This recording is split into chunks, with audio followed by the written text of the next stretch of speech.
Yeah, hi there. These comments are for SBA, and I am Michael Buckoff, the founder, owner, and the materials writer for your TOEFL online course, the 7-step system to pass the TOEFL IBT.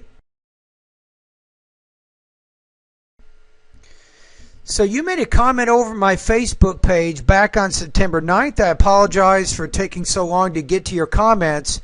But you say, "Dear teacher, in which way we answer the second writing question in order to improve the score?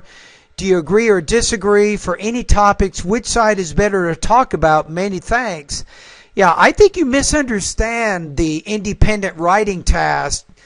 In my opinion, it doesn't matter. You can agree or disagree. What matters is the argument, how you support why you agree or why you disagree. So as long as you have a good argument and you provide evidence to explain why you believe the way you do, I don't think it makes any difference at all.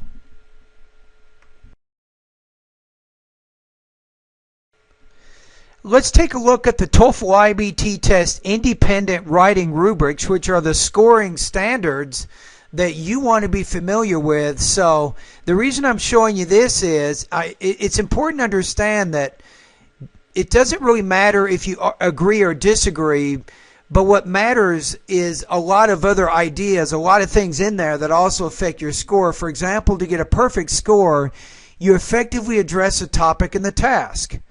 Your essay is well organized and well developed, using clearly appropriate explanations, exemplifications, and/or details. Your essay displays unity, progression, and coherence. Now, this is important because here's my point.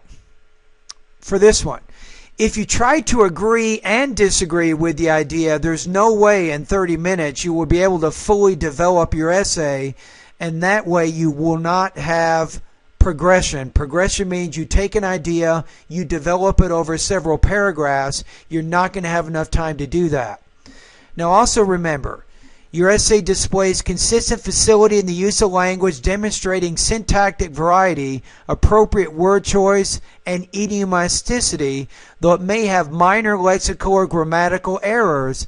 So in addition to effectively addressing the topic, you have to have organization, development, and pretty good control of your language use, which means your vocabulary and your grammar.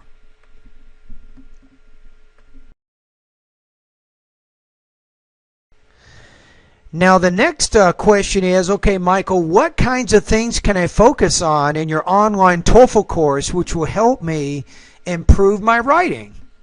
And I'm going to answer that right now. So my writing, as you know, or my online TOEFL course, as you know, it has 7 steps, beginning with vocabulary, and then we have pronunciation, then grammar, then listening, reading, and then writing and speaking. And we're at step 6 right now, which is writing. So my recommendation for you is, in order to do better with the independent writing task, here are my recommendations right now. You see right here, we have a series of lessons beginning with lesson 1 all the way to lesson number 8. This is important. Lesson 8 talks about how to make your writing more coherent. My advice is go through these particular lessons in my online TOEFL course. And then, over a period of about 4 weeks, you want to start completing independent writing practice tests. The reason is you can't just solve your problems over a single question or getting me to answer a certain thing. The only way that I can really deeply help you make long-term changes with your writing is to read it, is to give you a chance to do writing practice tests. And even after one practice test is probably not enough. After you complete 5 or 6 different practice tests, you and I become more familiar with the kinds of problems that you're having.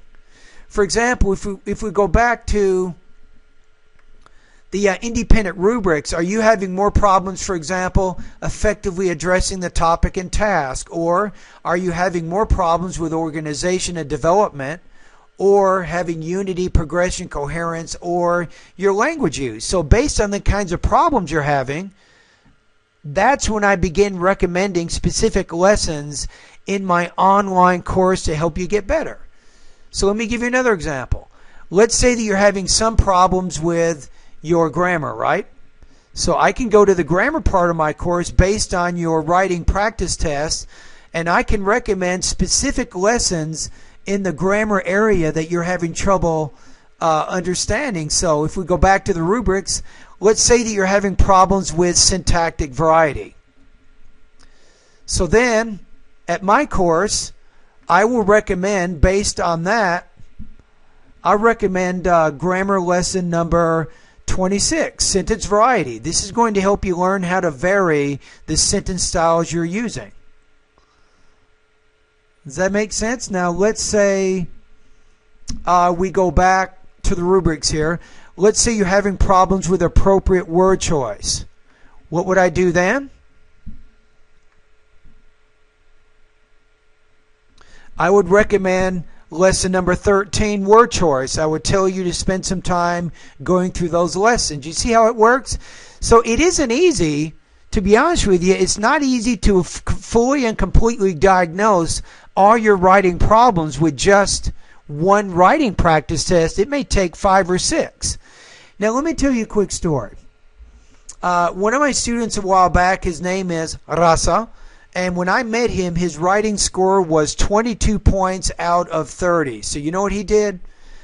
He went through all of my, let's go back to the writing area first. So Rasa went through my writing lessons, especially the lessons focusing on the independent and the integrated writing lessons. So he went through those lessons to get a general idea of what he needed to focus on in order to get better. Now, once he went through the independent, as you can see here, these are all of my integrated writing lessons for the integrated test. What he did is, I have over 40 different independent writing practice tests. He completed 31 of these, no joke, in a period of about 8 weeks. And then he started completing my integrated writing practice tests. He did another 29 of those. So he did over 40 in total. And guess what? His writing score by the end of his completion of my course was 29 points out of 30. And he had an overall TOEFL score of 105.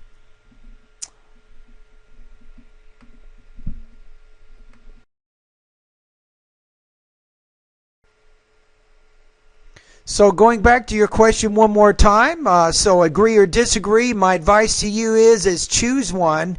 Your choice is based on the examples and reasons that you can give in support of your argument. So it doesn't matter if you agree or disagree, just make sure that you present reasons to help support your point of view.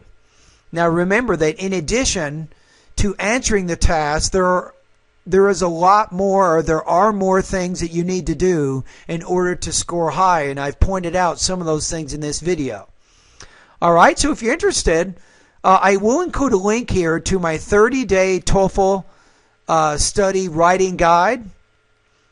So it's actually a TOEFL study guide that focuses on writing. It'll give you a good chance to work on your writing skills for about 4 weeks, and you should be able to see some pretty good improvements. Now remember that the study guide is just a suggestion. If you want to focus on all aspects of my course, you will have complete unlimited access to all 700 of my vocabulary, pronunciation, grammar, listening, reading, writing, and speaking lessons.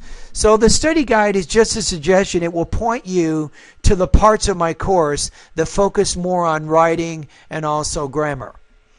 Now, if I notice you have any problems with vocabulary or anything else, I might refer you to that area of my course as well so that you can improve your writing in those areas.